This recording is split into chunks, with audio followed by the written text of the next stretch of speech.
өзін өзі дамыту сериалымен қазақ тіліндегі видео сабақтарымызды одан әрі жалғастырамыз. Бүгінгі сабақтың тақырыбы өзің үшін ақша сал деп аталады. Бұнда біз инвестициялаудың алғашқы әліппесі туралы, оны неден бастау керек, қалай жүргізу керек деген мәселелер төңірегінде әңгіме етпекпіз.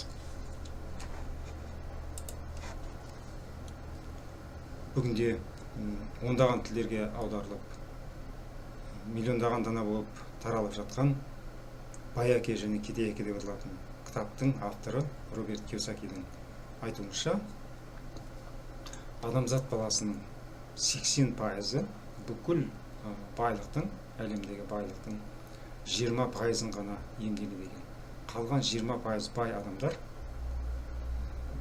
барша әлемдегі байлықтың 80%-ын иемденіп отыр екен.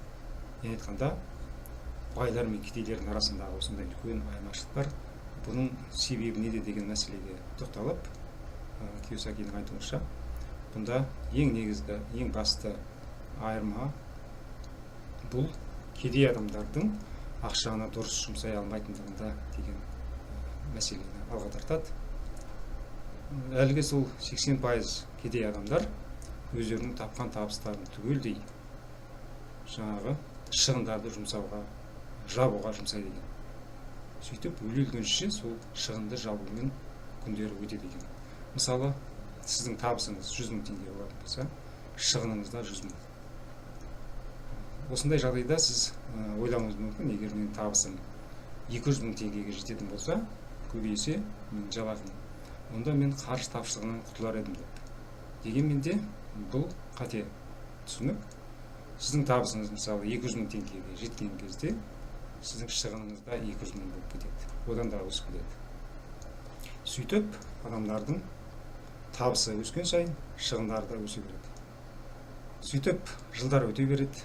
Адамдар тапқан табыстарын түгелдей қарыздарын жабуға, түрлі жаңағы қызметтерге ақша төлеуге, басқа да кредиттерді жабуға, басқа да нәрселерге жұмсап, бірдеңелерді сатып алуға жұмсайды да, өздерінде ешқандай ақша қалмайды. Сонымен ақшаны табады және жұмсайды, табады және жұмсайды. Осылайша өмір сүреді.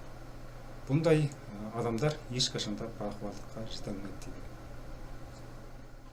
Ал енді екінші топтағы адамдар, байлыққа жеткен адамзат баласының 20%, бұлар өздерінің тапқан табыстарының бір бөлігін үнемі сақтап және инвестициялап көбейтудің арқасында мол байлыққа қол жеткізеді. Бар бақуаттылыққа қол жетудің ең басты негізгі құпиясы осында дейді Кийосаки. Енді кедейліктің қамытынан құтылуыңыз келсе, ең алдымен өзіңіз үшін жұмыс істеп, өзіңізге ақша салып үйреніңіз дейді. Кийосаки және басқа да инвесторлардың пайымы. Осындай тұжырымға келеді. Өзіңіз үшін жұмыс істеу деген мәселе мынадай. Егер сіз табысыңызды түгелдей түрлі шығындарды жұмсауға, жабуға жұмсайтын болсаңыз, бұл шығынды жабуға жұмыс істегеніңіз болып табылады. Егер сіз тапқан табысыңыз мысалы 100 мың теңге табатын болсаңыз, соның кем дегенде бір 10%-ын, яғни айтқанда 10 мың теңгені сақтап бір жерге тығып қойып отырсаңыз, және сол сақтап қойған ақшаңызды жиналған кезде оны депозитке салып, басқа да құнды қағаздар сатып алып, көбейтуге мүмкіндік жасайтын болсаңыз, бұл сіздің байлыққа қол жеткізер ең басты қадамыңыз болып саналады, және бұл арқылы сіз өзіңізге жұмыс істеуге мүмкіндік алатын боласыз. Өзіңізге жұмыс істеу деген түсініктің өзі осындай. Әрине, табыстың бір бөлігін үнемі сақтап отыру деген адамдардың көбінің қолынан келмейтін қиын шаруа. Мысалы, 100 мың теңге табыс табасыз, сол 100 мың теңгені жаратып үйренгенсіз, келесі жалақыда мысалы 90 мың теңгені жаңағы пайдаланып, 10 мың теңгені сақтап қою сізге ауыр тиетін сияқты болып көрінуі мүмкін. Алғашқы кезде өте қиын болады әрине. Сондықтан да Максим Тимченко деген ресейлік инвестор мынадай ұсыныс айтады. Ең алдымен 1%-дан бастаған дұрыс болады. Яғни айтқанда сіз табысыңыз 100 мың теңге болатын болса, ай сайын 1000 теңге ақшаңызды алып, бір жерге тығып қойып отырыңыз. Жинап қойып отырыңыз. Жылдың соңында 12 мың теңге айналады. Бұл әрине оншалықты көп ақша емес. Дегенмен де бұл ең бастысы сіздің бойыңызда осындай ақшаны, өзіңіз үшін ақшаны сақтау әдетін қалыптастырады. Ең басты мәселе осында. Ол 1%-дан бастайды, кейін 2%, 3%, 10% болып көбейе береді. Нағыз инвесторлар, мысалы, жаңағы Максим Тимченко өзінің табысының 80%-ын инвестициялап отырады. Яғни айтқанда, ондай деңгейге жету үшін алдымен аздан бастап үйренген дұрыс дейді. Сол Максим Тимченко жинаған ақшаны 2-ге бөлу керек деп кеңес береді. Бірінші бөлігін, мысалы, сіз ай сайын ақшаңыздың бір бөлігін сақтап, жинап отырдыңыз, жылдың соңында қомақты бір ақша жиналды. Сол ақшаны енді 2-ге бөлу керек дейді. Бұның бір бөлігін сіз жай есеп шотқа немесе карточкаға салып қоюыңыз керек. Бұл еркін айналымдағы ақша. Оны қаржылық жастық деп атайды. Мысалы, сіздің аспаннан, мысалы, екінші жоғарыдан мысалы құлайтын болсаңыз, асфальтқа құлаған мен жастыққа құлаған екеуінің арасында үлкен айырмашылық болады. Асфальтқа құласаңыз мертігіп қалуыңыз мүмкін, ал жастыққа құласаңыз сіз еш жеріңіз мертікпей, аман-есен орныңыздан тұрып жүре бересіз. Сол сияқты қаржылық жастық дегеніміз бұл қиындық түскен кезде басыңызға әртүрлі жағдайлар болады өмірде. Сондай кездерде қаржылық тапшылық болған кезде пайдалануға болатын еркін айналымдағы ақша болу керек. Яғни айтқанда бұл біздің мемлекеттік бізде пайдаланып жүрген ұлттық қор сияқты ақша болу керек, әр адамда болу керек. Сосын екінші бөлігін сіз депозитке салуыңыз керек. Депозит болғанда бұл теңгемен болуы да мүмкін, басқа валюталар түрінде болуы мүмкін. Содан кейін келе оны құнды қағаздар сатып алуға болады. Жақсы, егер ол құнды қағаздар рыногын, нарығын жақсы меңгерсеңіз әрине. Сөйтіп ақшаңызды сақтап қана қоймай, оны көбейтуге мүмкіндік алып отырасыз. Ақшаны көбейтудің жалғыз жолы бар, ол уақыт. Сіз бүгін ақша салдыңыз, ол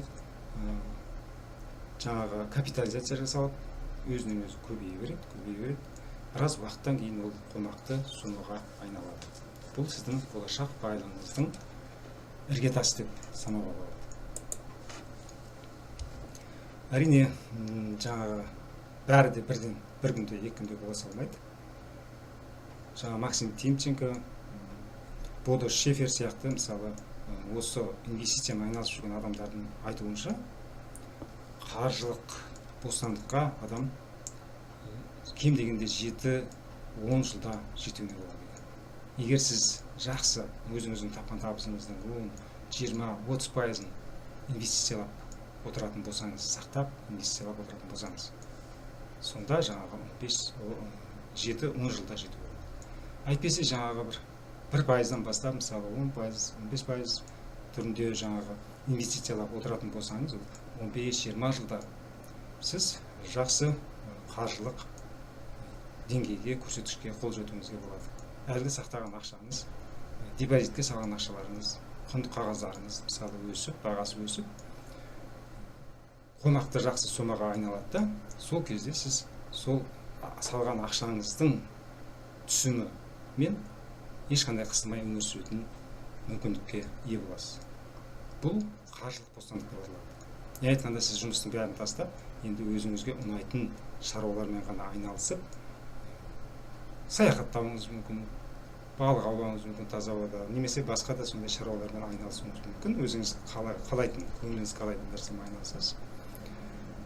Дегенмен сізге ақшадан ешқандай тапшылық көрмейсіз. Өйткені сіздің 10-15 жыл, 20 жыл бойы жинаған ақшаңыз, оның түсімі, өсімі сіздің еркін қысылмай өмір сүруіңізге толық жететін болады. Қаржылық бостандық дегеніміз осы. Сондықтан да әр адам бұны пайдалануына, оны іске асыруына мүмкіндігі бар. Әр адамның ең бастысы ол ақшаның көптігі аздығында емес. Ең бастысы сол ақшаны өзіңіз үшін ақша салу деген қағидатты санаңызға сіңіріп, оны берік әдетке айналдырып, ай сайын ақшаның бір бөлігін, тапқан табысыңыздың бір бөлігін сақтап, оны инвестициялап отыруды өмірлік дәстүрге, әдетіңізге айналдыруға қол жеткізу. Сонда сіз ақырындап біраз уақыттан кейін осындай қаржылық бостандыққа толықтай қол жеткізетін боласыз. Бұл жаңағы сондай деңгейге жеткен адамдардың өмір тәжірибесінен алынған жаңағы шындық. Бұның бәрі ойдан шығарылған бір қияли дүниелер емес, теория емес, ғылыми.